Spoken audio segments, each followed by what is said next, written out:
तर या व्हिडिओमध्ये आपण बघणार आहोत की जाडजूड स्त्रियांनी अशा प्रकारे साडी नेसा जेणेकरून तुम्ही स्लिम नक्की दिसाल आणि स्मार्ट नक्की दिसाल। तर मी व्हिडिओमध्ये काही तुम्हाला टिप्स सांगणार आहे, तर हा व्हिडिओ तुम्ही शेवटपर्यंत नक्कीच बघा, व्हिडिओला स्किप करून।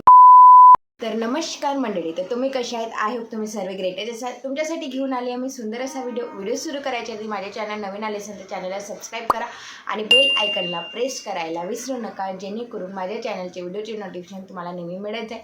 तर जास्त बडबड न करता चला सुरू करूया video. Let's get first tip आहे हलक्या कापडच्या साड्या निवडा।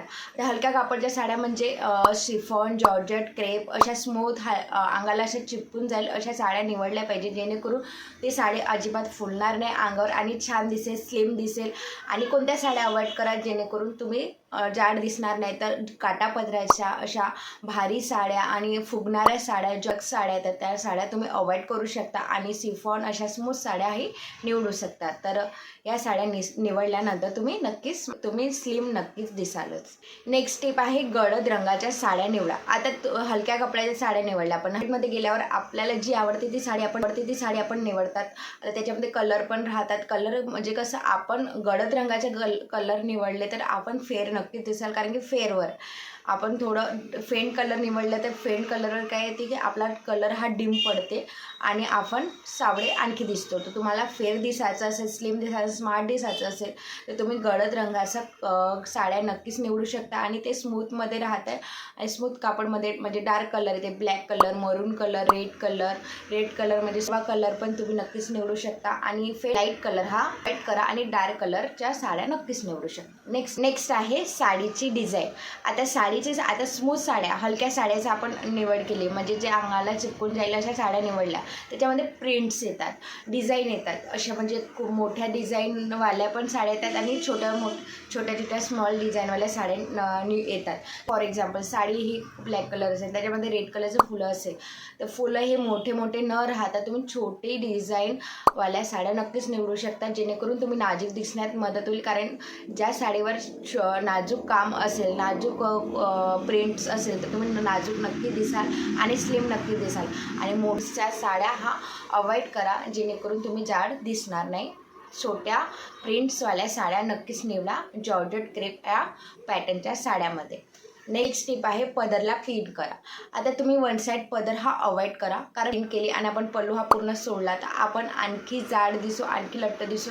तर तसं न करता तुम्ही पदरला पिनअप करू शकता। प्लेट्स करा। आता प्लेट्स कशा घ्यायच्या? प्लेट्स हा मोठ्या अजिबात घ्या नको। प्लेट्स तुम्ही मोठ्या घ्याल तर आणखी जाड दिसाल, तर तुम्ही एवढ्या तरी एखादी इंच तरी घेऊ शकता जे बॉर्डर आहे। आता जॉर्जेटमध्ये छोटे बॉर्डर असेल, छोट्या बॉर्डरच्या तुम्ही प्लेट्स करू शकता, नाही तर मोठी बॉर्डर असेल तर त्याला थोडंसं प्लेटला अशी दुमती मारून तुम्ही प्लेटला पदर करा, चिन्या करा, जेणेकरून तुमची छान असा छोटी बॉर्डरवाली पट्टीचे पदर येईल आणि खूप सुंदर दिसेल।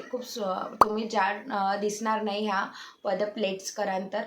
तर अशा प्रकारे तुम्ही प्लेट्स वगैरे केला तर नक्कीच तुम्ही स्लिम नक्की दिसाल। नेक्स्ट स्टेप आहे पेटीकोट कसा यूज करायचा। आता तुम्ही कॉटनचा पेटीकोट यूज करत असेल तर स्लिम राहतात महिला, तर त्यांना पेटीकोट हा कॉटन पेटीकोट यूज केला तरी चालेल, पण ते जाड स्त्री राहते तर मुख्य जाड स्त्रियांसाठी मी सांगते की तुम्ही बॉडी शेपर पेटीकोट यूज करा।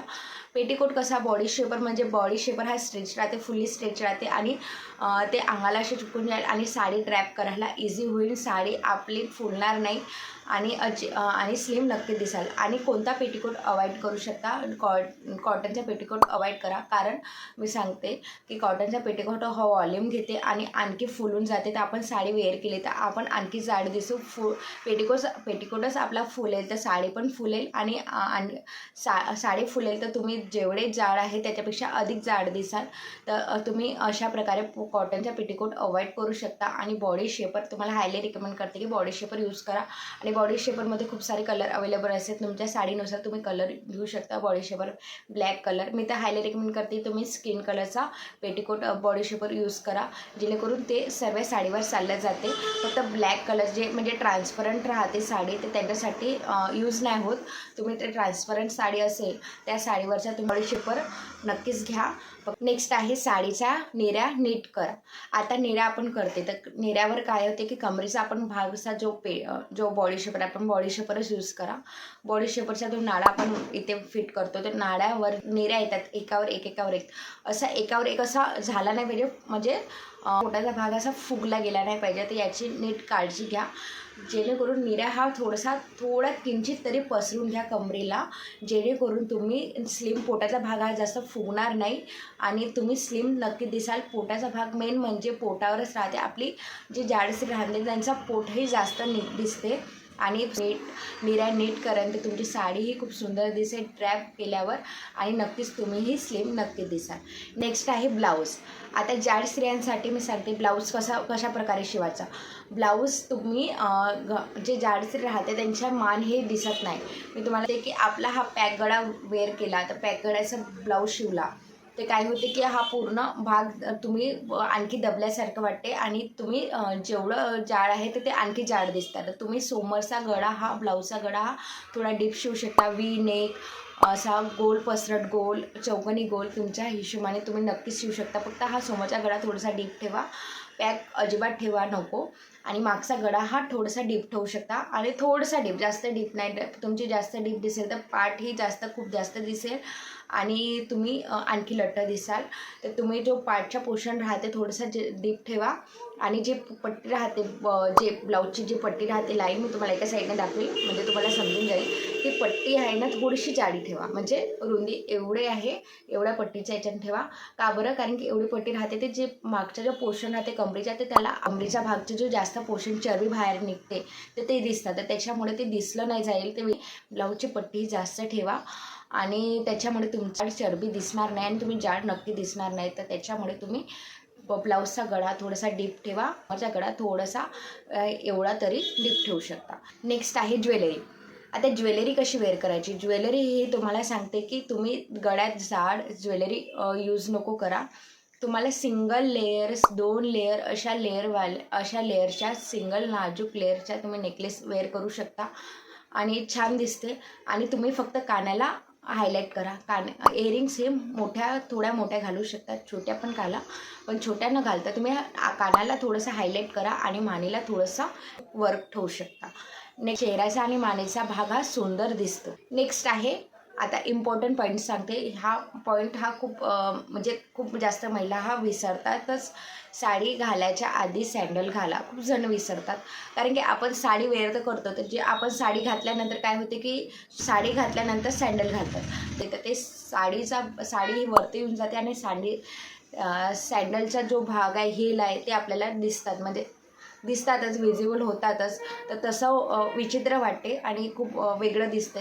तर त्याच्यामुळे ते न झाल्यामुळे तुम्ही साडी वेअर करायच्या आधी तुम्ही सँडल नक्कीच वेअर करा. जे काही असो, मीडियम हिलची असो खूप हिलची असो, तुम्ही वेअर करत असाल तर नक्कीच तुम्ही त्याच्यामुळे तुम्ही साडीच्या आधी सँडल वेअर केले तर तुम्हाला अंदाज माहीत होईल की साडी ही किती वरत खोसावी आणि कशी ड्रॅप करावी ते हे अंदाज तुम्हाला माहीत होईल नक्कीच.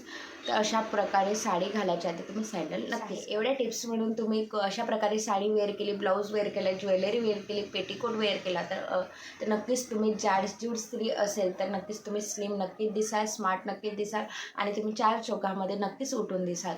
तर कसा वाटला हा व्हिडिओ कमेंटमध्ये नक्कीच सांगा आणि थोडासा तरी आवडला असेल तर लाईक करा, शेअर करा, जास्तीत जास्त लोकांना शेअर करा जेणेकरून त्यांना पण हा व्हिडिओ हेल्पफुल वाटेल.